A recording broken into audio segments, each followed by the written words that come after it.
ہم اور آپ ابھی ابھی میلاد منائے ہیں، مصطفیٰ سے محبت کا اظہار ہم نے کیا ہے، لیکن صرف میٹھی میٹھی چیز کھانا اور جو سخت ہو اسے چھوڑ دینا یہ محبت کا تقاضا نہیں ہوتا۔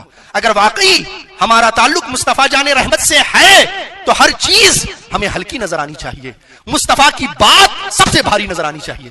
حضرت عثمان غنی رضی اللہ تعالیٰ عنہ ہے، آپ نے سنا ہوگا، ایک شخص دور دراز علاقے سے سفر کر کے حضور کی خدمت میں آیا، اس کی بچی کا نکاح تھا، آیا حضور کے پاس، اس نے سوال کیا کہ حضور بچی کا نکاح ہے، میں کچھ مدد کے لیے آیا ہوں۔ حضور نے فرمایا کہ عثمان غنی کے دروازے پہ چلے جاؤ اور کہنا میں نے بھیجا ہے، بس اتنا کہنا۔ اب وہ شخص نکلا، حضرت عثمان غنی کے دروازے پہ آیا، جیسے ہی دستک دینے والا تھا اس نے اندر سے آواز سنی کہ عثمان غنی رضی اللہ تعالیٰ عنہ اپنے غلام کو ڈانٹ رہے ہیں، اور کس بات سے ڈانٹ رہے ہیں کہ تو نے چراغ کی بتی موٹی کیوں کر دی؟ موٹی کرنے کی وجہ سے بتی چراغ کی تیل زیادہ خرچ ہو گیا، زیادہ استعمال ہو گیا، اگر تو بتی باریک رکھتا تو وہ تیل دوسرے کام میں آتا۔ وہ کہا کہ مجھے کس کے پاس حضور نے بھیج دیا ہے جو اپنے غلام کو بتی کے سلسلے میں ڈانٹ رہا ہے، تیل کے سلسلے میں ڈانٹ رہا ہے، وہ بھلا میری ضرورت کیا پوری کرے گا؟ سر جھکا کر واپس حضور کی خدمت میں پہنچا۔ حضور نے فرمایا کیا ہوا؟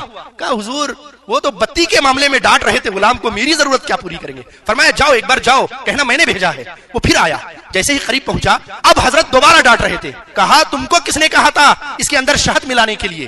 وہ شہد کسی اور کام میں استعمال ہو جاتا، کسی اور وقت کام میں آ جاتا، تو نے اسراف کر دیا، بیجا تو نے خرچ کر دیا۔ یہ سن کر ہمت نہ پڑی، وہ واپس جانے لگا، حضور کے پاس پہنچا، حضور نے فرمایا جاؤ کچھ بھی نہ دیکھو، بس میرا نام بتاؤ میں نے بھیجا ہے۔ جب وہ دوبارہ آیا حضرت عثمان غنی کی نظر پڑی، حضرت عثمان غنی نے فرمایا بابا میں نے تجھ کو 2 بار آتے جاتے دیکھا ہے، کیا معاملہ ہے؟ کوئی ضرورت تھی جس کی وجہ سے آیا ہے؟ اس نے کہا کہ مجھے حضور نے بھیجا ہے، آپ نے پہلے اس کی ضیافت کی، ابھی تو پانی میں شہد ملانے سے ڈانٹ رہے تھے، وہ مہمان کے لیے دودھ میں شہد ملا کر پلا رہے ہیں۔ اسے بڑی حیرت ہوئی، یہ کیا بڑا عجیب معاملہ ہے۔ جب اس کی مہمان نوازی کر لی تو آپ نے پوچھا حضور کو مجھ غلام کے پاس آپ کو کیوں بھیجا ہے؟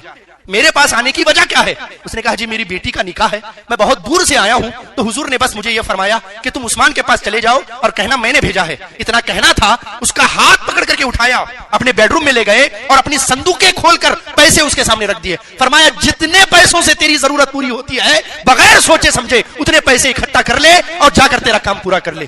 وہ بڑا حیران ہوا، کہا حضور معاملہ سمجھ میں نہیں آیا کہ آپ اپنے غلام کو صرف شہد ڈالنے میں، پانی میں شہد ڈالنے سے ڈانٹ رہے تھے اور تیل زیادہ خرچ کرنے سے ڈانٹ رہے تھے، اور آپ نہ میری جان نہ پہچان اور آپ مجھ پر اتنا مال خرچ کر رہے ہیں۔ اس نے کہا پہلے میرے ذات کی بات تھی، اب مصطفیٰ کی شان کی بات ہے، مصطفیٰ نے تجھے میرے پاس بھیجا ہے، میرا جو کچھ ہے وہ سب مصطفیٰ کا ہے۔